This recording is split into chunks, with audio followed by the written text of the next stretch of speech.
नहीं, अपमान कर रहे हैं। चुनाव के समय मैयाओं का सम्मान, और जब वोट ले लिए चुनाव के बाद मैयाओं का अपमान। रघुबर दास के कार्यकाल में कोई दंगा हुआ था कि नहीं, याद है आपको? किसी की हिम्मत नहीं थी दंगा करने की, दंगा फसाद करने। क्या आप दावे से कह सकते हैं कि आपका 5 वर्ष था जिसमें इतने विकास किए, वो 5 वर्ष भ्रष्टाचार मुक्त था? साल हमने बेदाग सरकार के साथ साथ आपसी सौहार्द वातावरण बना रहे। 2000 से लेकर 25 तक के बीच में आपको कौन ऐसा मुख्यमंत्री लगता है जो सबसे अच्छा और परफेक्ट था? कुछ सूत्र बता रहे हैं कि आने वाले समय में पार्टी आपको यहाँ पे अध्यक्ष पद पर सुशोभित करने वाली है। मैं जब भी जीवन से विदा लूं तो कमल फूल का झंडा मेरी चिता के साथ जाए। वर्ष से अर्श तक मजदूरी के साथ जीवन की शुरुआत और मजदूर नेता की तरह प्रारंभ किया हुआ संघर्ष आज राज्यपाल की ऊंचाई तक पहुंचा। अब आपको बताने की आवश्यकता नहीं है कि मैं किसके साथ बैठा हूं और कौन सा शख्सियत मेरे साथ बैठा है। आप रघुवर दास जी के साथ हैं, जो झारखंड के मुख्यमंत्री, उड़ीसा के गवर्नर भी रहे। सर, पहले तो स्वागत है हमारे न्यूज़ अलर्ट इंडिया में। ने धन्यवाद। न्यूज अलर्ट के सभी दर्शकों को मेरी ओर से ढेर सारी बधाइयाँ, शुभकामनाएं। धन्यवाद सर। कुछ कटु, कुछ मधुर प्रश्न आएंगे, जीवन में भी आते हैं उतार चढ़ाव।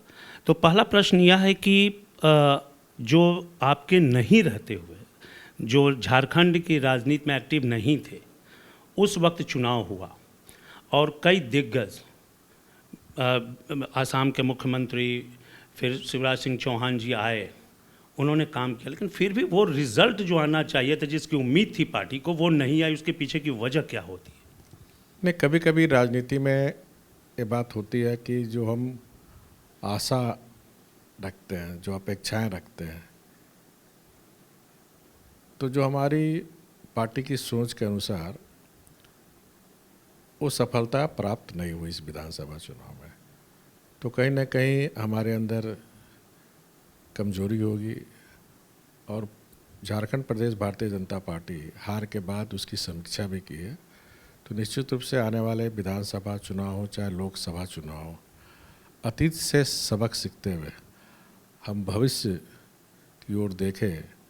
और झारखंड में भारतीय जनता पार्टी आज से नहीं, जब अविभाजित बिहार से मजबूत पार्टी है, क्योंकि अविभाजित बिहार में भी सबसे ज़्यादा विधायक छोटानागपुर, जिसे हम आज झारखंड कहते हैं, जीत के जाती थी।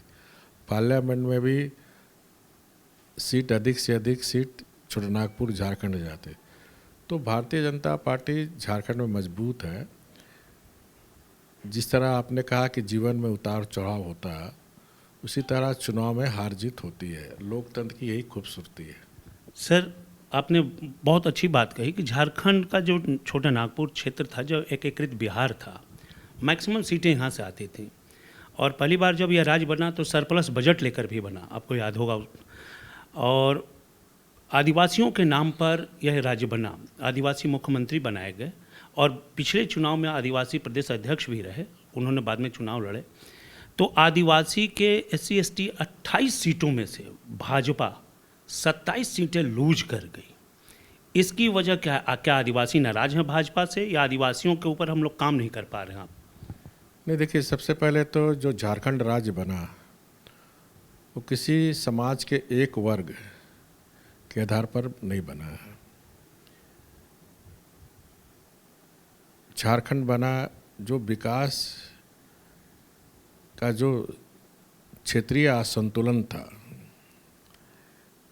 उस असंतुलन को संतुलित करने के लिए, क्योंकि बिहार में झारखंड एक छोटानागपुर हमारा ऐसा जगह है जहाँ प्रकृति ने दोनों हाथ से अपना वैभव लुटाया है।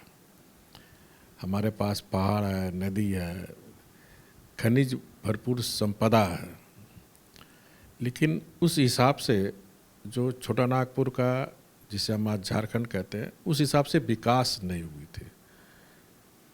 क्षेत्रीय असंतुलन था।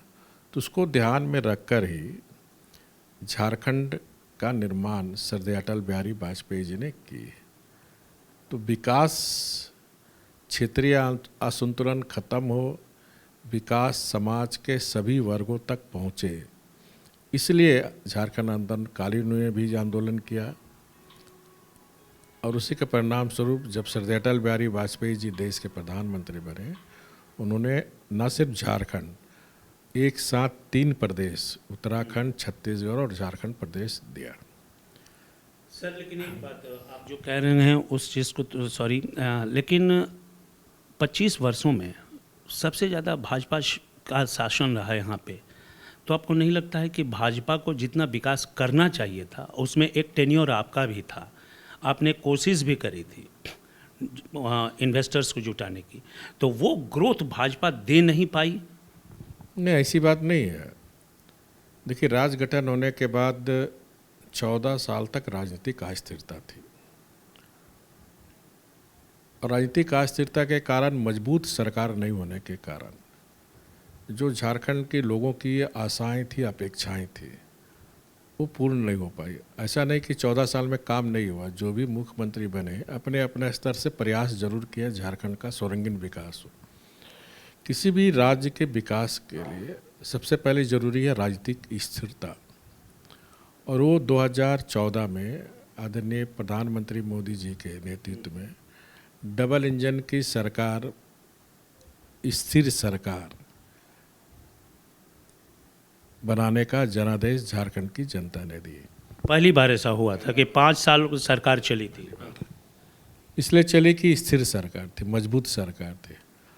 और डबल इंजन की सरकार में अगर आप देखें, सही मामले में पूर्वग्रह से ग्रसित ना होकर, निष्पक्ष होकर, तो इन 5 वर्षों में झारखंड में जो विकास हुआ, हम कह सकते हैं कि झारखंड का स्वर्णिम काल था।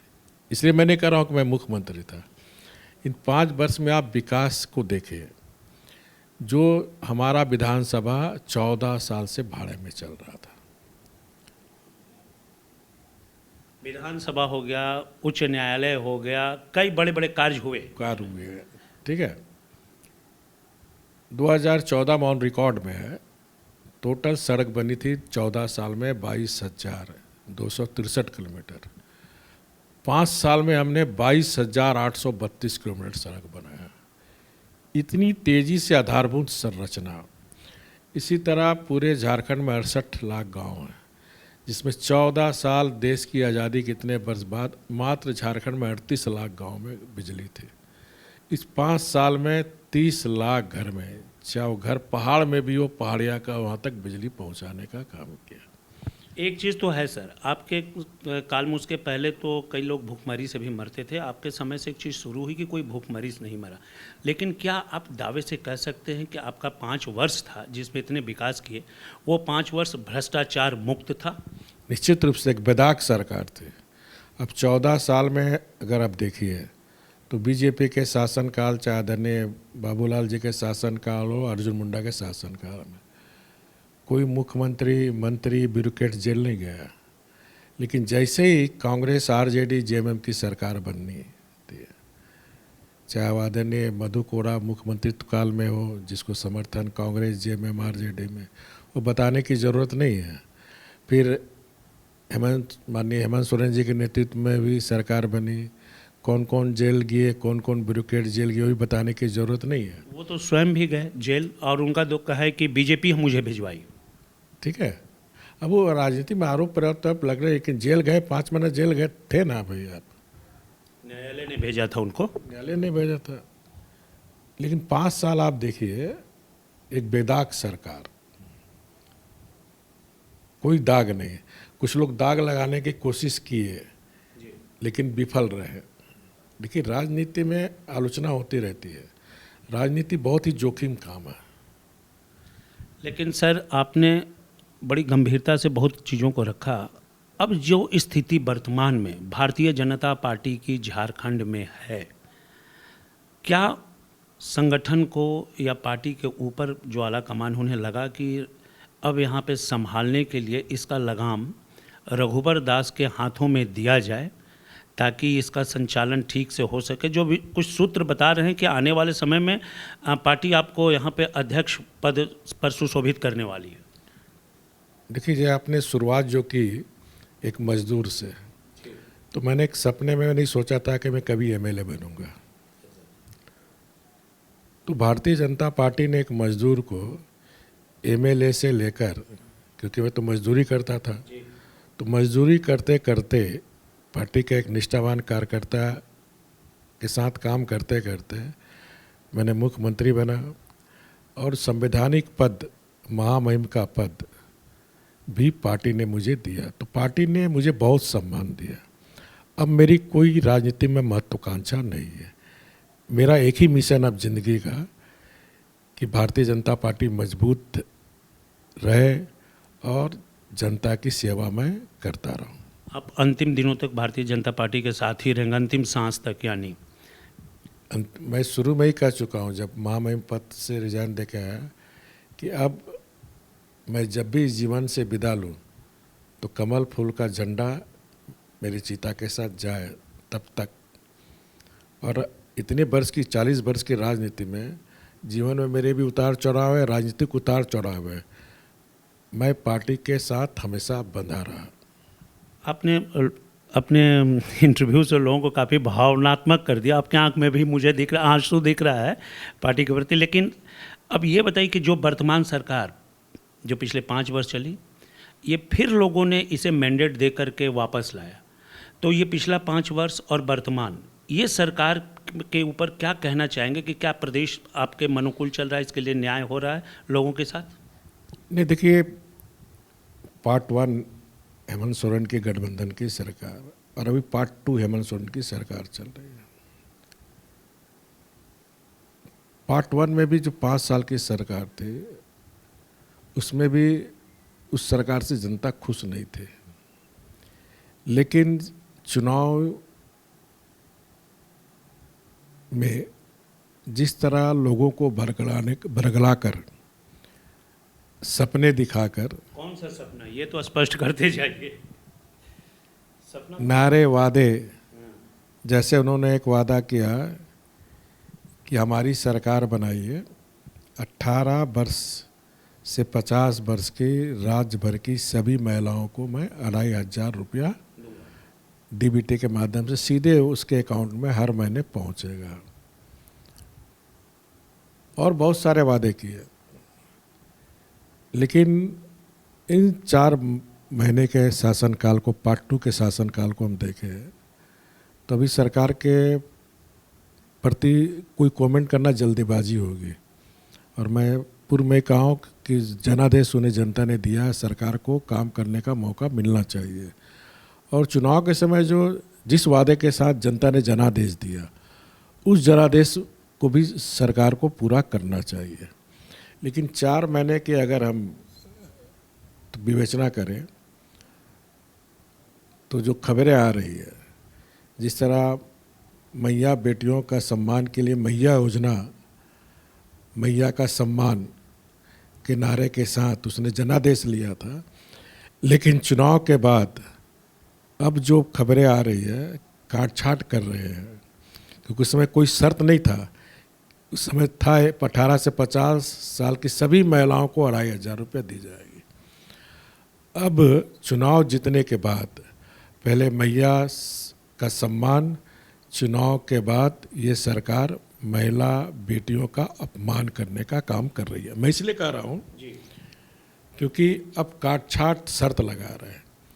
झारखंड में आपको भी पता होगा 1 करोड़ महिलाओं की आबादी है। लगभग जो आंकड़े बताते हैं कि 60 लाख, 55 से 60 लाख करीब महिलाएं जो एलिजिबल हैं। 70 लाख है। 18 वर्ष से 50 वर्ष की 70 लाख महिलाएं हैं। तो जो मुख्यमंत्री जी का चुनाव के समय वादे थे, तो उस हिसाब से 70 लाख महिलाओं को मैया सम्मान योजना से 2500 रुपये मिलना चाहिए। आज आप कितना दे रहे हैं? 30-35 लाख को आप दे रहे हैं। तो ये सीधे उन बेटियों के साथ, उन बहनों के साथ सीधे विश्वासघात कर रहे हैं। यानी कि ये महिला सम्मान योजना फ्लॉप शो हो गया क्या? नहीं, अपमान कर रहे हैं। चुनाव के समय मैयाओं का सम्मान, और जब वोट ले लिए चुनाव के बाद मैयाओं का अपमान। रघुबर दास के कार्यकाल में कोई दंगा हुआ था कि नहीं, याद है आपको? 5 साल हमने सरकार के साथ साथ आपसी सौहार्द वातावरण बना रहे। किसी की हिम्मत नहीं थी दंगा करने की, दंगा फसाद करने की। और वजह आपको याद है, क्योंकि हम सभी के साथ न्याय तुष्टीकरण किसी के साथ नहीं है, इस विश्वास पर चलते हैं। सबका विकास सबका साथ। आपको याद होगा महावीर मंदिर के पास दोनों संप्रदाय के लोग जुटे हुए थे। हमें सूचना मिली, मैंने डीजीपी से बात किया, क्योंकि मैं उस समय जमशेदपुर में था। हम बोले स्पॉट पहुंचो, मैं आ रहा हूं। और मैं सीधे हेलीकॉप्टर से सीधे स्पॉट पर गया और हमने दंगा फसाद करने से बचाया। तो इस तरह संवेदनशील प्रशासन को होनी चाहिए। दंगा फसाद किसी भी राज्य के लिए उचित नहीं है। अमन चैन शांति रहेगी तभी विकास, क्योंकि सुरक्षा और विकास एक दूसरे के पूरक है। एक अंतिम सवाल कि यहाँ पे राज्य में लगातार आपको छोड़कर लगभग सभी मुख्यमंत्री हुए, वो आदिवासी ही हुए। अपने को कुछ बेहतर कहना या ना कहना, ये तो मान लीजिए कि लोग कहेंगे कि अपने लिए बोल रहे हैं, लेकिन अभी तक 2000 से लेकर 25 तक में बीच में आपको कौन ऐसा मुख्यमंत्री लगता है जो सबसे अच्छा और परफेक्ट था? सब मुख्यमंत्री अच्छे थे।